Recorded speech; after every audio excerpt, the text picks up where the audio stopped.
Welcome to Let's Talk Business Phoenix, the Greater Phoenix Chamber's podcast. I'm your host, Todd Sanders, President and CEO of the Greater Phoenix Chamber. Each week, we tackle key issues affecting businesses, the community, and state, aiming to drive growth and overcome challenges while uniting community leaders to move Phoenix forward. Let's Talk Business Phoenix was produced in partnership with Ideas Collide, an agency offering a full suite of custom marketing solutions for your brand's unique challenges. Make a connection at ideascollide.com. Welcome back to the podcast. We have a very special today. We have Ted Geisler, who's the president and CEO of Arizona Public Service and Pinnacle West. Is that correct? Correct, Todd. Yeah, thanks for having me. Well, thanks for being here. Really appreciate it. I think there are maybe just a handful of people who may not know you. Tell us a little bit about you, your background, and maybe something that we wouldn't know about you that's not on your bio. Yeah, sure. I normally don't think it's that interesting, but I'm an open book, so happy to share anything. Proud to be Arizona native, third generation actually in this state. And I also say I'm homegrown at APS as well. I started APS about 25 years ago, sort of on the ground floor in operations, working on our construction teams when we were building power plants at the time, and moved all throughout the company, a variety of different roles, mostly in operations, but was our president for about 3 years and then took over as president and CEO earlier this year. And just humbled and proud to serve our state, our team, and our customers, importantly, helping lead the state's largest utility. And that's a job I hold near and dear to my heart because, again, born and raised here. So it's important to me to ensure that we're doing our part to make sure that Arizona continues to thrive. Maybe an aspect that people don't know about me unless they dig deep enough is I actually grew up as a horse trainer, grew up training horses here in the Valley and thought for a moment that maybe that's what I wanted to do for a living. And then, my mom, thank goodness, at one point sat me down and said, you may want to think about getting a real job. So I said, well, the closest thing to a horse trainer is being a large animal vet. Maybe I'll be a veterinarian to work on the horses. So closest equine vet school at the time was Colorado. So was fortunate to get a scholarship to go up there, did bachelor's and master's in large animal veterinarian. I was about to go into vet school. And I was starting to question, is this really what I would want to do for the rest of my life? And a close friend, a mentor, who I also trained horses for at the time, I was sitting on the tailgate of his pickup one day, and I just asked him, he was a successful leader in business. I said, well, how do you know if this is what I'm meant to do? Any advice for me on how to predict the future in terms of what career I'm meant to do? And he said, well, if you're questioning it, maybe just pause before you go into vet school and go do something different for a couple of years. He says, just pick something completely different and test yourself. And either two things will happen. You'll learn that you're meant to do something different, or you'll learn that vet school is your path and you'll come back and do it. I said, good mentor. Yeah, so that's good advice. And I said, well, you got any suggestions? He says, well, I work in the utility business. I think it's a pretty good business. And at the time, he was actually chief nuclear officer at Palo Verde Nuclear Plant. Okay. And so I went on the APS website and applied for a couple entry-level positions and lucked out and got in and never looked back. Just fell in love immediately with the business and the purpose and the mission. And here we are 25 years later. The power of a unofficial mentor. Yeah, well, it taught me at an early age how impactful you can be being a mentor, an advisor, a leader to a lot of our team members in their career. And I don't know where I'd be if it wasn't for him and his support and advice. Okay. Well, and I've heard something about maybe one of your favorite shows that associated with horses. I love the Taylor Sheridan series, Yellowstone, and there's a whole sort of tributary of shows that come off of that, Last Cowboy and others. And some of those riders in those shows I actually know because I used to ride horses with them. Many of them actually live right here just north of Phoenix. So there's some ties to Arizona even in those shows. Well, we've got hooked on a show called Heartland, too. I don't know if you've ever seen that. Yeah, it's pretty good. Same kind of thing. Yeah. No, look, if it's got a saddle in it and some horses, I'm all in. I think, I may have switched to work in the utility as my full-time job, but my passion for the horses and training horses never left. Actually, on the side now, I get to help support an organization in town that does therapeutic riding for special needs children and first responders with PTSD. And it's a great organization, does a lot of good, and it's fun to still be able to put the talent to good use in that regard. What's the name of that organization? Hunkapi. Okay. Oh, yes, I've heard of them. Yeah, Tara Shad, she runs it, and they do phenomenal work. Awesome. Well, look them up and make a donation or go volunteer. Yeah.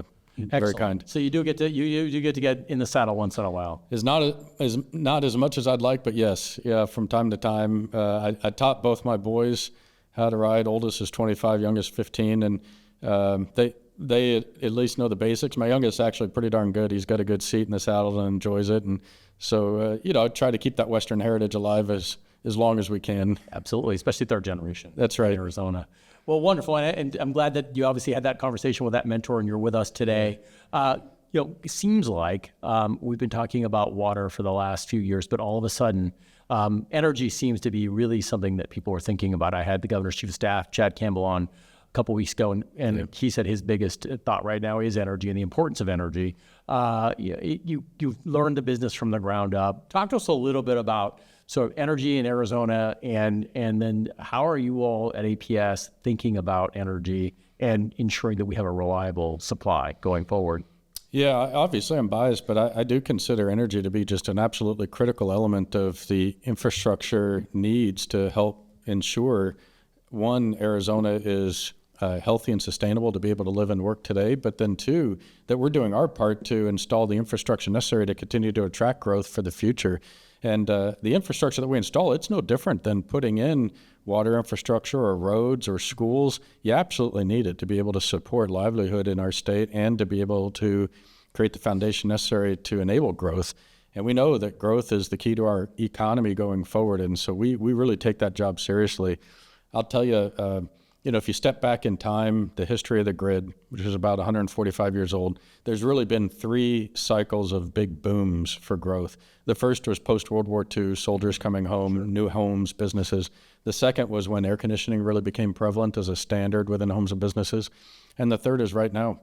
And the rate of growth that we see in terms of electric demand, not just nationally, but in particular here in Arizona, is far greater than those first 2 boom cycles. It's just extraordinary.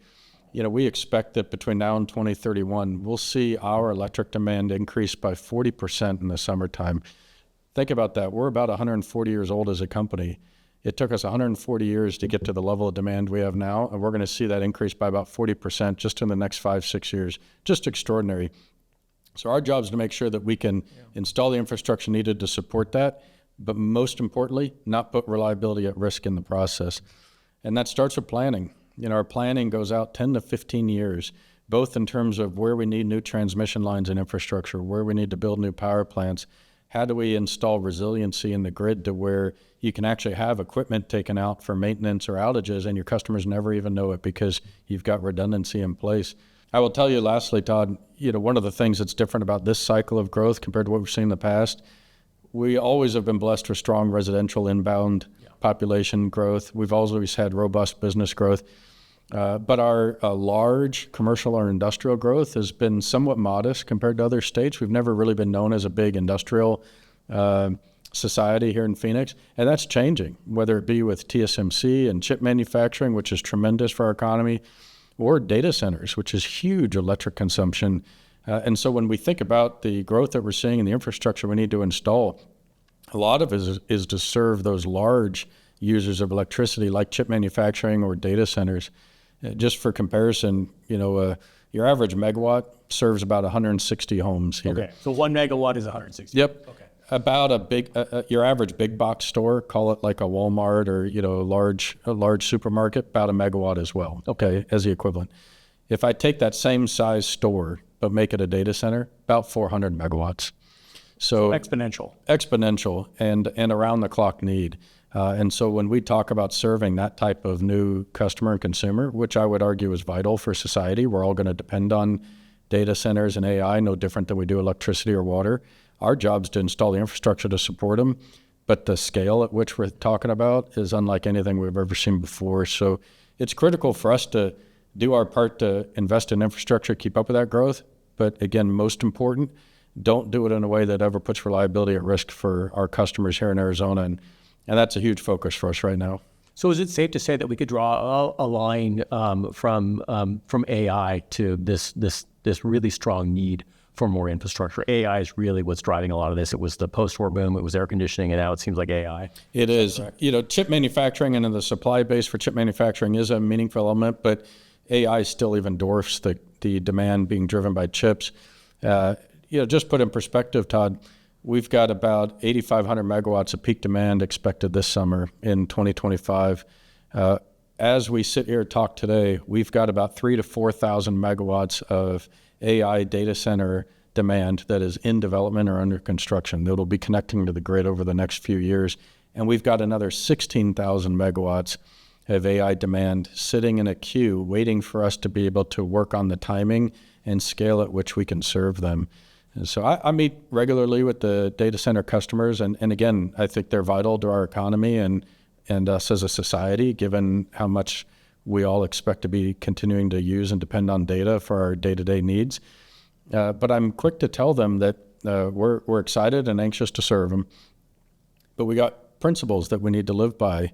The first is we will not put reliability at risk by taking on more data center demand than what the grid can handle. And so that's what creates sort of this queuing process where we've got to wait and only be able to connect the new large data centers once we have certainty on the infrastructure installed to be able to serve them reliably. The second is we believe strongly that growth needs to pay for growth. Said another way, we're happy to build a lot of infrastructure to serve data centers, but they have to pay for that infrastructure. Okay. We can't have the cost of that infrastructure shift over existing repairs. Exactly. That's exactly right. And then the third is because of the scale of these large data centers and the need to build infrastructure to serve them, we can't allow any available grid capacity to be entirely consumed by data centers, and as a result, unintentionally squeeze out the electric demand for just what I would call society needs as usual, the next shopping center that needs to go in, the next apartment complex, the next housing development. So we're purposely preserving enough grid capacity to make sure that general societal needs don't get slowed down or stopped just because we're also accommodating large data center demand. And I think we're able to balance both. This is a good news story. Our society needs data centers. We want our state and our country to compete well in the technology evolution. And Arizona is really a ripe spot to be able to attract this type of technology. So we want to do our part to be able to serve it, but we got to do it responsibly, and that's where those principles come in. Well, I as you say this, I'm thinking about sort of all of us at our individual businesses, chamber included. We sit there and think about strategic planning and what the world's going to look like in maybe 5 years if you want to go out that far, right? Mm-hmm. I think about 5 years ago, we were sort of whispering about AI. It was kind of out there. No one really kind of knew what it was. Today, it's everything. How do you put together a 15 to 20 year plan with something like AI that's changing so rapidly? I can't say I envy you. And you and your leadership team had to think about these things. No, it's not easy. But I'll tell you, if you go at it from the standpoint of you've got to predict the future accurately, you're setting yourself up for failure. So That's not what we try to do. What we do, though, is come at it from two directions. We call it today forward and future back. So today forward is really now through the next 5 years. That's got to be pretty accurate. You should know enough to be able to say, here's what we're going to execute towards achieving over the next 5 years. Here are the actual infrastructure investments, the plans, the processes, the people capabilities, the policy environment, the economics. All of that should be a view based on today and what you think has a high level of certainty and durability over the next 5 years. And I think we're pretty good at being able to see during that time dimension. But then we go 15, 20 years out, look backwards. Yeah. And we say, okay, that has less certainty. But what you can do is say, what are all the potential changes in the operating environment? Policy changes, economic changes, technology changes, et cetera. And then pull on each lever and say, if you were to see a change in each one of those, what would it mean in terms of making decisions today differently? And when you do that, it forces you to think about the decisions we're making today and see which ones are durable under a wide variety of future states and which ones you may need to contemplate making differently or at least preserve optionality in. And so for us, our long-term planning is more about building in optionality, defense in depth, than it is trying to predict a single path that is perfect. But then if a variable changes, you're now off track. And that's how we go about it. And we have a series of planning and strategy discussions as a leadership team that occur weekly and monthly. And all of that is built around today forward, future back, and making sure that we're staying ahead of the state's growth, that we're prioritizing reliability at the lowest cost possible for our customers, but then we're also paying attention to all the changes in the operating environment around us and prepared to pivot when needed. Like EVs, for instance, and the growth in the EV sector, seeing how that's growing along with what's happening in data centers, all those things have to go into a calculation. That's exactly right. And EVs is a good example where you could find a forecast to match any demand curve you want. Some of them are pretty extreme and others show a pretty mild uptake. And so we need to prepare for a variety of those and make sure that we're accommodating our customers to be able to adopt EVs, which we've been able to do, but that we're not over-preparing and upsizing the system prematurely, which ultimately may come at a cost to customers. And then the EV demand doesn't show up at the same rate that we may have originally projected. So that's a good example of where finding a middle road and being prepared to flex up if needed, but not getting too far ahead of ourselves is a big part of our planning process. Reminds me about a case study I saw with the city of London, turn of the century, last century. They were thinking about what they were going to need for the next 20, 30 years, and so they were planning on 2 million horses. Then, of course, the car came. That's right. That sort of went away. Yeah, that's exactly right. You talk about reliability, and I think in Arizona, we don't take that for granted. We can't, and I would put your counterparts at SRP in the same place.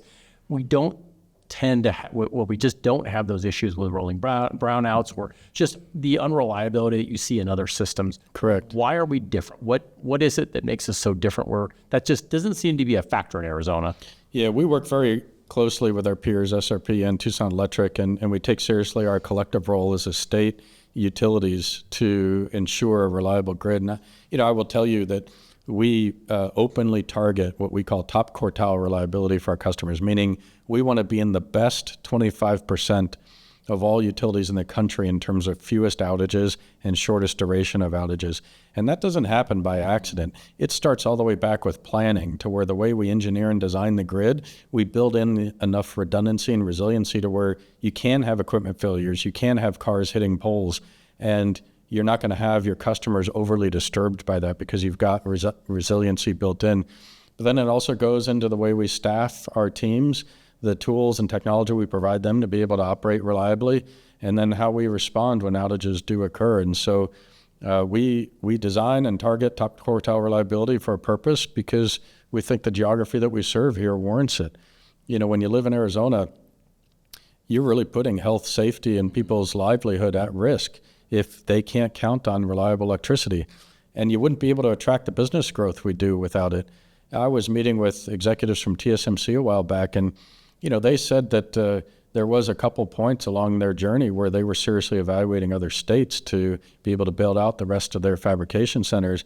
And when they looked at other states, it ultimately came back to Arizona had a few attributes that were really true differentiators that warranted them building out here. And they said one of them was electricity.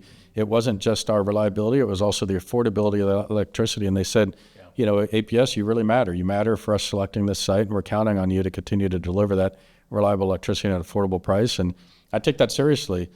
I was asked by a policy leader here a couple of years ago, well, if you just targeted average reliability, could we maybe lower rates? And I said, well, on paper, you probably could, but I would argue just being average reliability, I'm not sure that's what our customers expect or deserve. I think it would put health or safety at risk. And I actually think you'd see a meaningful negative impact on economic development. July 14th when it's 120. That's right. Just a few weekends ago, Memorial Day, there were outages in the southeast U.S. Yeah. About 600 megawatts of 600,000 customers were in rolling brownouts. We've seen reliability issues in Texas and California and others. And, look, my peers in those states, they work hard, they try hard, and they're able to overcome those events. But given the extreme temperatures we experience here, I do not consider that acceptable. And our job is to deliver top-tier reliability, and that's what we've done for 10 years now, and that's what we aim to do going forward. So what role do renewables play in the reliability framework? Yeah, renewables are an important part of our balanced energy mix, but I'm always quick to say that renewables alone will not keep the lights on. They work when paired with other reliable, dispatchable resources like natural gas, or resting on the bedrock of our generation fleet, which is Palo Verde Generating Station. We're blessed with some of the greatest solar irradiance on the planet. You look at a map of solar resource, and Arizona and Saudi Arabia have about the best sunshine there is for producing solar. So it makes sense to be able to embrace that as much as possible. And what we do is then pair that with utility scale battery storage, and the combination gives you a valuable resource to help contribute towards serving our demands on the grid. But as valuable as that is, it only works when backed up with our fleet of natural gas resources, nuclear, our remaining coal plant, which is up at Four Corners. And that balance is important because you don't ever want to get too dependent or weighted on one technology, one resource or the other. Solar over the life of its asset is affordable. It's low cost at utility scale. But you got to pair it with these other resources. And it's that blend then that gives you that perfect combination of around-the-clock reliability at the lowest dispatch price possible. So part of the key to reliability is ensuring we have a portfolio that gives us enough options so that we're not relying on any one particular energy source. That's exactly right. You don't want to get too reliant on what we call intermittent resources, which is solar, where I can't control the fuel resource. So if it's cloudy for a day or two and you're not producing much, you have other resources to back it up. Or when nighttime comes and you don't have sun out, you got other resources. You don't want to get too overly reliant on natural gas because that relies on real-time fuel delivery, and you're then subject to the whims of the natural gas market. You don't want to get too reliant on any given technology, even battery storage, which we think has great value, but it's still relatively new technology. So we're easing into it and not overly depending on it prematurely. And so that balance is important for our customers. Again, from a reliability standpoint and an affordability standpoint, that blend is what gives us the lowest cost. And that's how we plan for the resources on the grid. We have sophisticated modeling where we plug in every potential resource, new generation resource, and we say, how will this help us serve our customers both during the peak demands of summer as well as around the clock throughout the year? And what combination of resource gets us the lowest cost? Because we want to make sure that we're keeping rates affordable and low for customers. It's that combination that yields the results of how we plan on new resources that we build for the grid. I assume that innovation has to be a part of this. When you talk about, for instance, battery storage, certainly around the country, people are talking about small-scale nuclear. Yes. Certainly advances on natural gas. How is APS and how are you looking at innovation in terms of the sort of a portfolio of ideas to go forward? Innovation's a big part of, I think, our business, and it's exciting too. Love many different aspects of innovation I think are occurring right now in the industry. You mentioned nuclear. I'll touch on that first. We own and operate Palo Verde Generating Station, and we operate on behalf of several other owners that have shares of output. It's one of the greatest generating resources in the country. It's a top-tier performing nuclear plant. It provides 70% of the carbon-free energy to our state. Just a critical resource. Just hit its 40th anniversary, by the way, this year. And I believe very strongly that we're going to see new nuclear built in our state in the planning horizon. Now, we have to be realistic. It takes a while to build those assets. So even if you start today, you're likely not looking at something coming online for 10 to 15 years. Is that what Palo Verde took generally? Yeah, it took over a decade to build, and it's 3 reactors. So each reactor went a little quicker. Got it. But you got to start 10 to 15 years ahead of time. And of course, a lot of policy and siting has been put in place since then, so it takes even longer nowadays. But we're starting now. We're identifying sites for potential new nuclear and what technology would be installed. And that's innovation because the nuclear technology that exists today is quite different, quite more modern than what we have at Palo Verde. The premise is still the same, carbon-free, reliable, around-the-clock, low-cost power. So I am very bullish on new nuclear for our state. I just want to put in perspective that's a long-term resource. Okay. We're also looking at innovative customer programs. So we have a program called Cool Rewards, which I think is so creative, and our customers that participate in it love it. A lot of our customers have smart thermostats, and the smart thermostats are able to help pre-cool a home, and then during the peak periods of the day, avoid running the air conditioner. So like at 3 o'clock, probably start to pre-cool until about 5 when everyone gets home. Is that the idea? Yeah, our on-peak rates, where you have the highest price electricity, coincides with peak demand for electricity. Got it. And that's 4 to 7 p.m. Monday through Friday. And so the intent is we can partner with a customer, offer them an incentive to allow us to help program their thermostat to where it pre-cools the home. So to your example, maybe from 3 to 4 p.m., gets it cooler than what your normal temperature would be. And then from 4 to 7 p.m., it has minimal runtime. And by the time you get to 7 p.m., you're still comfortable, but it's higher than what it normally would be. And then at 7:01 p.m., the air conditioner can come on and start to cool it back down. Several things happen. One, when you add up all those thermostats that participate, it's a power plant. Last summer, we got 165 megawatts just from the collective partnership with our customers. Second, our customers actually get paid a rebate to be able to participate in this program. Oh, so it's not just you get lower energy costs. No, that's the third benefit. The third benefit is we're actually helping you save energy on your monthly bill because we're keeping your home comfortable, but we're optimizing the usage of your largest use in the summer, which is an air conditioner, by pre-cooling the home and avoiding that large use air conditioner from operating during the peak period of the day. So it's pretty creative. And again, it's making use of what I would call existing infrastructure out there without having to install new, which lowers everyone's costs.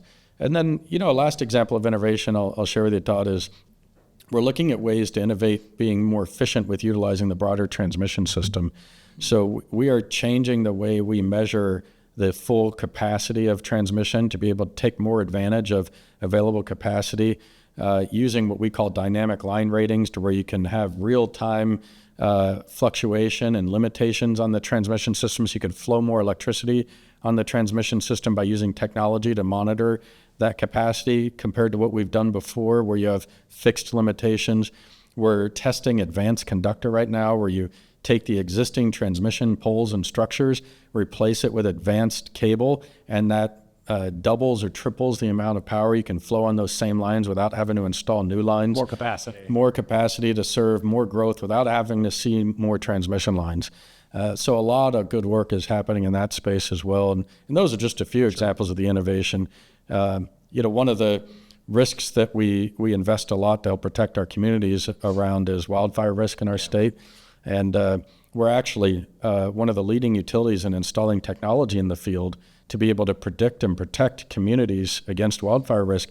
We've got dozens and dozens of AI-driven cameras out throughout the state on our transmission system that look out into the forest areas, and they're able to predict a small fire starting typically before the Forest Service sees it or before you could even see it with a human eye. And it alerts then our control center and the Forest Service well ahead of when you normally would see it. We had a couple fires this spring up in northern Arizona that were spotted by our AI cameras, and it alerted the Forest Service. And they told us that because we got the alert faster than we otherwise normally would have, we were able to get on site and contain it before it got so big that it turned into one of the big regional fires. And that's innovation at work, safeguarding our communities, but also helping protect the electric system. That's really cool. Yeah, it's neat. So I'm a Star Trek nerd. So let's go forward to when you're now on the ranch and you're hanging out and training horses and we're way into the future. What's the sort of what's that thing that you think could eventually be some sort of innovation? I mean, you hear all of these possibles for a future. What could we see out there? Yeah, there's a lot. I mean, one of them that I'm most excited about is future nuclear power. I just think nuclear makes so much sense for us. Again, it's reliable, low cost, around the clock, carbon free. There's different forms of nuclear. So one of them that's talked about a lot nowadays is small modular reactors. Yes. Those are smaller scale nuclear plants that are designed to standard specifications, built in a factory, trucked out on site, and you could put them closer to your large demand. So picture a future where rather than having to build a lot of transmission lines connecting a data center to a power plant that's outside of Phoenix, maybe we could actually install small modular reactors closer to these data centers, minimize the dependency on large transmission lines, and you're powering the data centers with carbon-free around-the-clock energy. The potential for that in the future exists, and I just can't wait for nuclear to advance and start to get that more commercially installed across the country so that we could take advantage of it here in Arizona. Well, certainly when you travel around, I know we were in France last year, and nuclear is ubiquitous. Yes. Much different than here, where it was more limited. That's right. So interesting. One more thing on the innovation front, which actually an innovation from the 70s. I always think it's fascinating, and people don't necessarily know what the water source that we use for Palo Verde. Yes. Yeah, it's all recycled wastewater. It's the only nuclear plant in the world not on a body of water.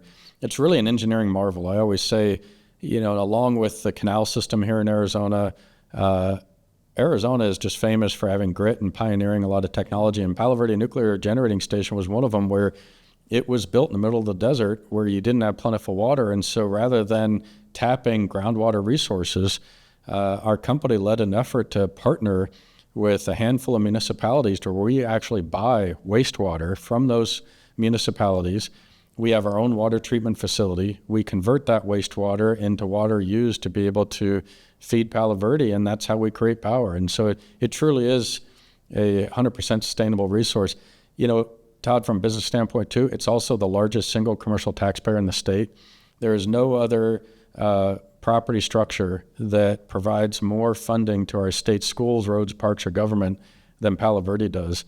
It truly is a marvel in every sense. Well, it's interesting too that that also helps power our neighboring states as well. There's a lot there. The influence is huge. It is. It's terrific, which again is part of why I'm so passionate about seeing us do more one day. Absolutely. Well, I want to pivot a little bit. You mentioned leadership, and clearly you could argue that APS and the people you lead are probably one of the most consequential companies in Arizona, aside from the size. Tell us a little bit about your leadership style. How do you define it? And when you talk to your leaders, what do you would demand of them in terms of leadership? Well, my natural style is servant leadership. I'm a big believer in that. I always tell our team, I work for them. My job's to support them, to coach and develop the team, make sure they've got the resources they need. Candidly, Todd, our team knows the answers a whole lot better than I ever will, and that's how it should be. If the next generation of leaders is able to do our job today better than we can, then that means we're going to continue to grow as a company and support the state being better. If I say today and I lead today with a mentality that says I know all the answers better than the next generation will, well, that means this is the best we're ever going to be, and that's not good enough. So I very much believe in my job is to help pave a path for our team to succeed and empower them to do the work that they know how to do best. And so that's a servant leadership style, which I fully embody. But my job is to, think in the future, consider all the different stakeholders and help our team create a vision, because you got to know where you're going so that you know that the decisions you're making today are pointed in the right direction. Make sure that we've got the right talent in place to be able to execute that vision. That's a big part of my responsibility, is not only making sure that we've got the right team in place, but that I'm helping put in a system and structure to help continuously coach and develop them, and then providing them the support they need to succeed. And that support, I've learned over the years, Todd, is less about the perfect strategy and more about having the right culture to foster a good strategy. It's a cliche saying nowadays, but culture eats strategy for breakfast. I truly believe it. I've seen that. You see it in sports teams, you see it in business. You could have all the talent on the table you want, but if you don't have the right chemistry and culture to foster unleashing that talent, it's all for naught. And so a big part of our culture is embracing a growth mindset. That's really all about continuous learning, embracing learning, not being afraid of failure, but leaning into it and saying, as long as you fail safely, then embrace that, learn, and get better. You can't ever rely on the knowledge that got you here today to be enough to get you to tomorrow. And so if we adopt that growth mindset across the company to where we're inspiring our entire team to continuously learn, to continuously build capabilities, to continuously think about the future and how do we develop skills and technique to get better at what we do, when you start to think about then at a macro level, that means our entire company will continuously get better at being able to provide our customers with reliable power at a lower cost. And that only comes with a culture that makes people feel inspired to learn, to grow, to not be afraid to make mistakes and learn from them, and to feel safe about speaking up and challenging each other. So to that point, when you think about a generation prior to now, the CEO was sort of the omnipotent being at the company that knows everything, and there's no crossing him or challenging him or her. Do you think that today's CEOs not only need to embrace this idea that you don't know everything and to have thicker skins? Because I think it's one thing to say it, but I've seen people say that, but necessarily when push comes to shove, you could tell that it might take a toll on them in terms of their ego. Yeah, sure. I'm not in a position to tell others how to run their company. Maybe one day I'll look back and say I had the wrong philosophy, but I'm just being transparent in terms of this is the philosophy I adopt and I believe wholeheartedly in it. I don't have all the answers, and if I was expected to, that's just not a sustainable approach. Candidly, I tell our crews all the time, I love going out in the field and visiting our people. I say, look, you're more important than I am. I skip town for a few weeks. This place will be just fine without me. You guys miss a day and we're hurting. Absolutely. You matter. And my job is to make sure you got what you need to take care of our customers. That is first and foremost. But second, you got to create an environment to where your folks closest to serving our customers are able to feel safe and free to speak up and share their ideas and be supported with thinking about ways to do work differently, because they know the solutions better than I will ever know them in my role. And that's where I just think when you step back and consider that perspective, that means it's more important for my job to support them and ensure that they've got what it takes to be able to succeed. But then also me take the responsibility of thinking long-term about the future and ensure that all the effort that our team is producing every day is pointed in the right direction. Not just treading water. That's right. And it sounds like empowerment is an important element of your philosophy. Yeah, it's a big part of it. I've worked in a variety of different environments where it's command control, consensus driven. I think the right answer is making sure that people feel psychologically safe to speak up, challenge the status quo of whatever's being discussed, regardless of rank at the table. But then at the end of the day, decisions have to be made. So you also can't run an organization entirely based on consensus. But there's a difference between saying you may have to have a single decision maker in the room, but you want everyone to feel safe and free to speak their mind, share their thoughts and ideas. And then once we align on an idea or a decision, right, everyone is rowing in the same direction. We move forward. That's exactly right. Okay. Any books out there or any sort of leader out there that you think we should be thinking about or reading about? Well, there's a lot. Probably not a single one that I focus on more than another, but I do enjoy reading a lot of business books. Some of the classics like Good to Great, I really think highly of. I also like Simon Sinek's work. You can see some of his TED Talks, no relation to me, of course. But he's real inspirational. He talks about meaning quotient, which means a lot to me, where, used to be emotional quotient was good enough, where you build trust and respect and accountability with your team. But that's sort of like the table stakes now in good leadership. Meaning quotient is the next level of good leadership, where it says in order to truly have a team that is motivated and engaged, they need to feel like their work matters, and they need to know every day that where they're spending their time is truly having an impact and making a difference. That idea that you talked about, a direction. Absolutely, a direction, but also knowing that we have 6,000 women and men that work at APS. Each one of them plays a critical role in serving our customers, but it's not always obvious to each one of them that their tasks every day matter and makes an impact. So our job as leaders is to connect that for them, so that they know that they matter. They're making a difference. They're having an impact on our job to serve our communities and our customers. And they should feel good every day going home, knowing that they're having a positive influence on our customers in our state. But as leaders, we got to connect that for them. Well, and I think and I'll speak for myself, I think it's easy to take that for granted. Yeah. And to assume that they know, but they don't. Yeah. And it's important to make sure that they do. Yeah. I love reading biographies, particularly of successful American leaders over time. I remember in fourth grade, I did a biography book report on Milton Hershey, and I was so inspired by his humble beginnings and paper route and building a chocolate empire. My teacher at the time said, well, for the parent-teacher conference, can you get up in front of the parents and do your book report on Milton Hershey? And I was so thrilled to do it, because I just thought the entrepreneurial success was inspirational. And now, I get to try to instill that same type of inspiration in others. Absolutely. You talked about sort of a pivotal moment in your life when you were sort of in college and trying to figure out where to go, and obviously that was in your career. A pivotal moment in your career at APS, in the industry, that you think really sort of changed your direction? Yeah, I think there were a few that stood out, but I'll tell you one more generally, and then one was a specific conversation I was fortunate to have at one point. The one more generally is I learned early on that one, I need to take my own career into my own hands.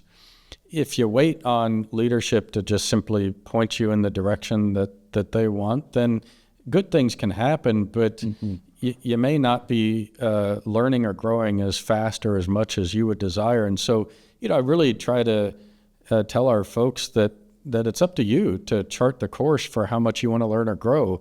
The leadership's job within the company is to support your dreams and ambitions and provide the opportunities for you to be able to get that experience. But nothing's holding you back from finding those opportunities on your own. Well, where it related to me and what was one of the big turning points was I learned early on that if I gravitate towards the roles that had the highest stakes, maybe it was a turnaround or maybe it was a high-risk project, or the roles that was trying to figure out a big challenge in the company, that the harder the role was, the greater my growth would be.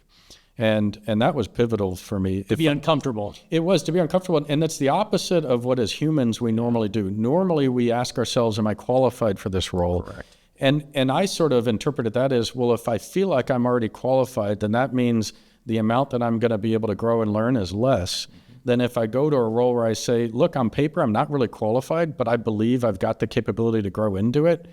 And so I'm going to run towards that role. And that means my rate of growth and the amount I'm going to learn is going to be tremendous. And again, it's just not natural. It means that when you first enter that role, it's going to be super uncomfortable. You're going to be really nervous. You're going to be questioning, am I able to do this? And I learned early on that's normal. That means you're about ready to enter a period of tremendous growth and you should run towards it. And as soon as I adopted that mindset and I started taking role after role that I was not qualified for on paper, but I believed in my ability to grow into it, then my own rate of growth just really accelerated, and I was able to just learn so much and have such a positive influence on the company and the people that I got to work with, and so I just kept gravitating towards those tough roles. So that was pivotal, Todd, and I to this day I share that openly with our team members and encourage them to the extent that they want growth like that to experience the same mindset. The second was, I remember, just like it was yesterday, having a conversation with one of our folks in HR who I admire and respect tremendously. And she asked me at one point, she says, Ted, you're very results driven. And she says, what do you think's more important, people or results? And I said, well, they both are. And she said, wrong answer. And I said, well, what do you mean? She says, you got to pick one. And I sat there and thought about it. And I said, well, it's hard because you could have great people, but if you're not achieving results, then we're not delivering value for our customers. But if I achieve great results for our customers, but at the cost of people, well, that's not sustainable either. And I said, I guess as I'm thinking about this, I'd say people are more important because I think as long as you're focusing on people, investing and supporting in people, and creating an environment to where they can thrive, you're going to achieve the results. And she's like, good, right answer. And as obvious as that sounds, I actually needed that conversation early in my leadership career to sort that sort of sequencing in my mind. And once that became totally clear to me, leadership became so much easier because I focused almost my entire effort on not why did we not achieve a specific result, but how do I need to support our people better? And if I do that better, then they're going to get the results that we need. It seems to tie back into your general philosophy. Exactly. But that conversation was a turning point in it, and it happened early in my leadership career. And I think as you were saying that, I think I would have said the same thing. I'm pretty sure both. And you're right. Maybe it's something we all have to ask ourselves and to think about. On the growth mindset, it strikes me that what you're kind of fighting against is imposter syndrome. And maybe you've never been there. I know I have. What am I doing here? Am I actually qualified for this? But really what this is to say, you're going to look at that and you're going to think, no, I'm not qualified, but at least take a look and consider the possibility. Yeah, that's right. It's sort of the lean in concept. Yeah. And, we talk a lot about how we're growing our talent within the organization to take on future roles of greater scope of responsibility one day. And you sort of measure talent through the lens of performance and potential. Performance is how they're actually performing today, but potential is what you think their future potential is. And I think that future potential is a whole lot more important than performance. And so maybe you haven't had the traditional skills or experiences to formally qualify for a future role, but if you show the qualities and characteristics of potential, we believe in you and you'll grow into that role. And a lot of that is, do you have the character and values? That's super important. But then a lot of it is, are you demonstrating the ability to learn and grow? Yeah.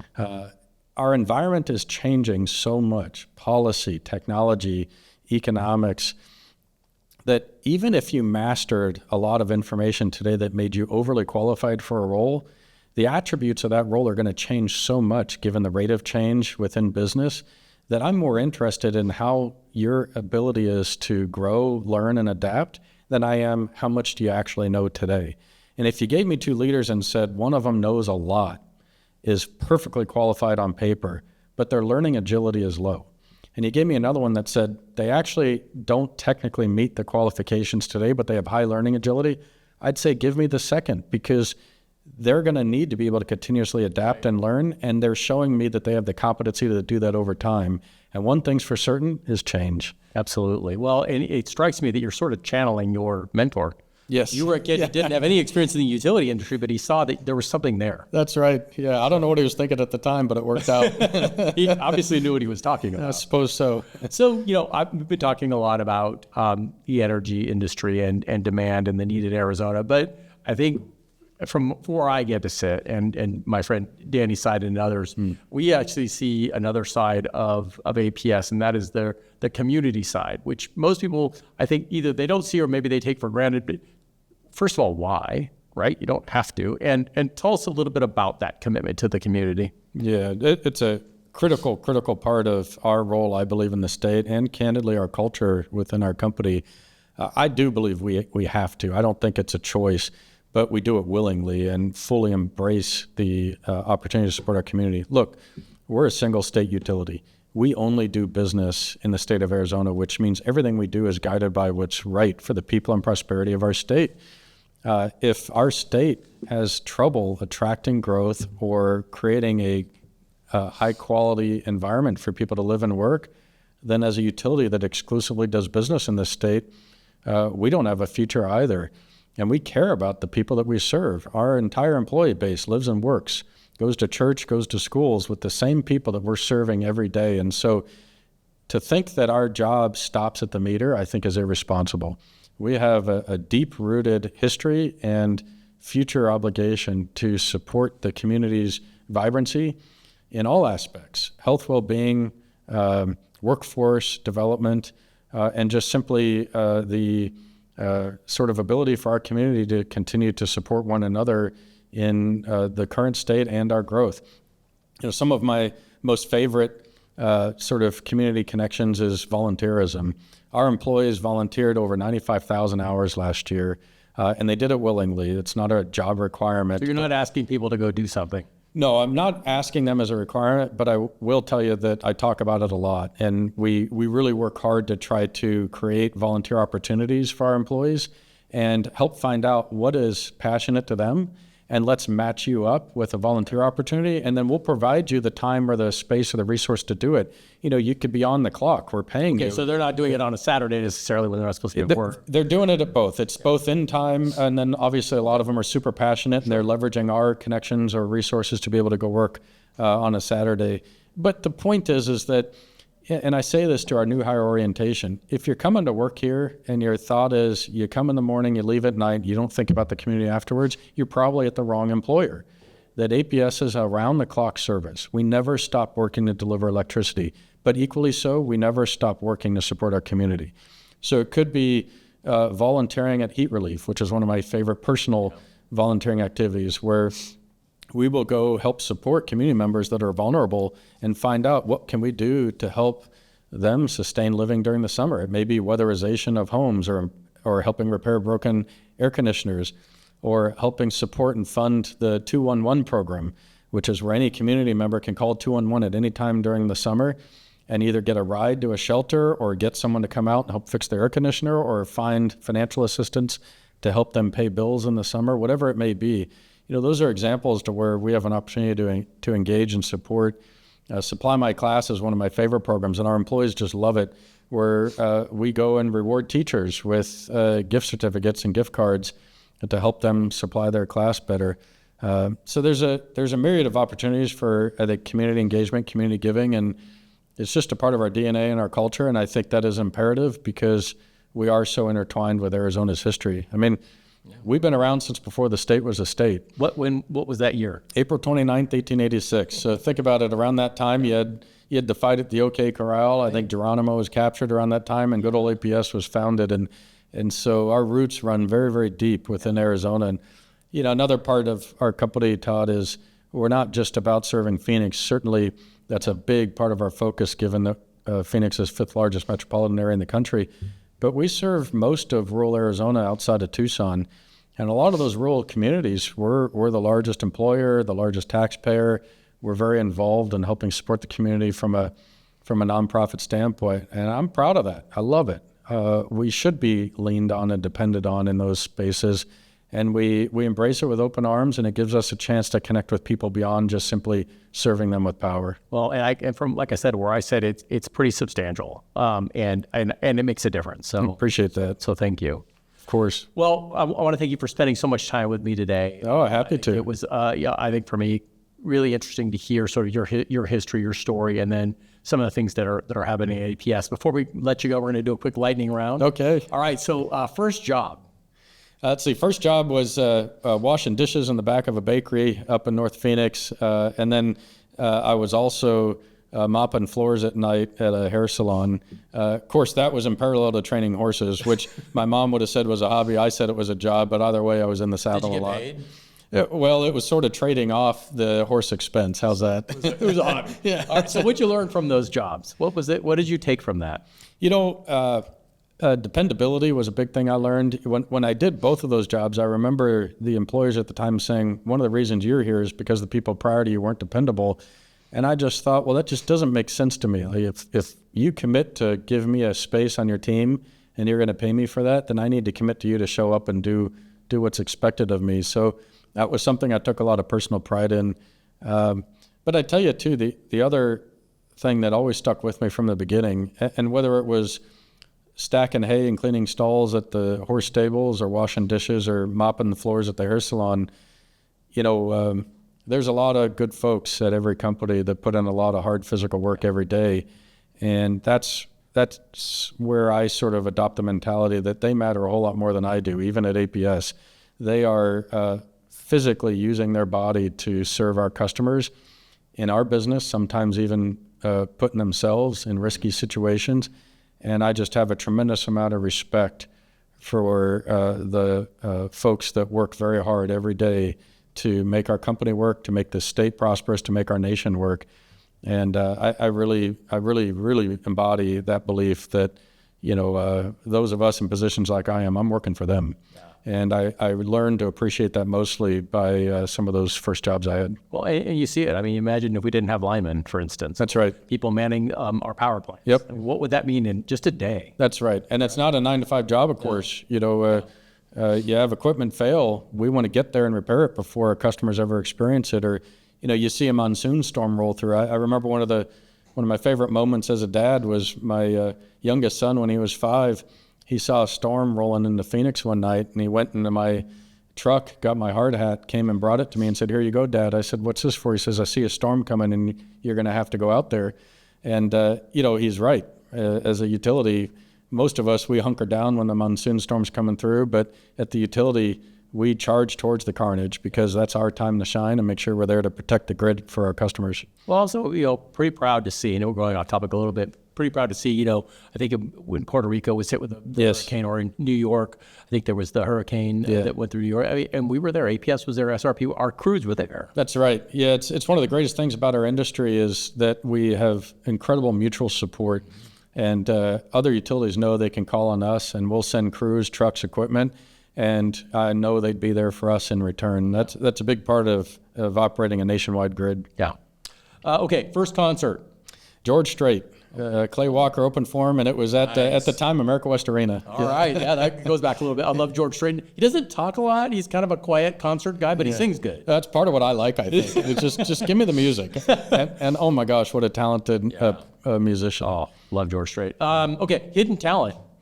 Well, probably the horse training deal. You know, it's more than just enjoying a trail ride. For me, my favorite thing is to take a 2 or 3 year old horse that's never had a saddle on their back and actually teach them to be ridden and so you can break a horse. Yeah, I've done it many times. Yeah, one of my favorite experiences when I was in college, we used to get a truckload of wild horses every September when school started, and the 4-6s ranch would come in May and expect them all to be perfectly trainable and ridden. They'd load them up, take them down to their sale in Texas and sell them then. And so we had from September to May to take a horse that you literally couldn't even walk up to and pet. They had never been touched by a human before, and train them to be fully rideable by anyone. And what an incredible experience. And you know, honestly, you may laugh at this, but there's actually a lot of parallels to that journey as there is in leadership, because you really get good at paying attention to the nonverbal cues and influencing that fight or flight mechanism to be calm, comfortable, and work with you rather than against you. Yeah, I'm sure there's been a couple close calls to you being thrown off or kicked, probably. Oh yeah, if somehow I'm still standing. Yeah, that is a good parallel. And then finally, who's your hero? Oh, that's a great question. I don't know if I have a single one, Todd, but I'll tell you that mentor of mine that worked at Palo Verde that initially got me involved in this business, his name is Bill Stewart. He's been a hero for the entire time that I've ever known him. Just an incredible leader, human being. Unfortunately, he's not with us anymore, but I owe so much of what's been good in my life to him. But there's a lot of cowboys I've worked for in my life that each one of them I hold in high regard as well, that took me under their wing when I was a youngster and trusted me to work with horses or take on responsibilities on a ranch that they didn't have to do. They did it because they wanted to give me a chance to learn and grow. And I don't know where I'd be without those people and those experiences. So fortunate to just have had a ton of different mentors and people that I looked up to and respected a lot. I think probably Bill being chief among them. Yeah, absolutely, unofficial hero. I get you. So bonus here, when you watch movies, who does it right? Like Clint Eastwood. I mean, you have all these folks that you see on horses, but you obviously can tell whether they can ride or not. Who can actually ride? Yeah, it's a bit of a downfall or a bummer because it could be a great movie, but if the horse part isn't authentic, it's just a turnoff to me. Is there an actor who actually can ride? Yeah, I think there's several of them. Again, I credit Taylor Sheridan. I mean, he's sort of in the spotlight right now for a lot of great Western films, but he truly knows how to ride. He is a very good rider. He owns some outstanding horses, and it's important to him to teach the actors how to ride before he puts them in front of the camera. Because you would know. Yeah, he does a remarkable job of that. So I give him props. He's doing it the right way. Well, on that bombshell, we'll end it. Thank you so much. Thanks, Todd. Appreciate it. Well, look forward to having you back. And likewise, really enjoy being here, and thanks for all you do for our community. Thank you. Thanks for watching this episode of Let's Talk Business Phoenix. Please take a moment to tap the follow or subscribe button for more great podcast episodes to help your business thrive.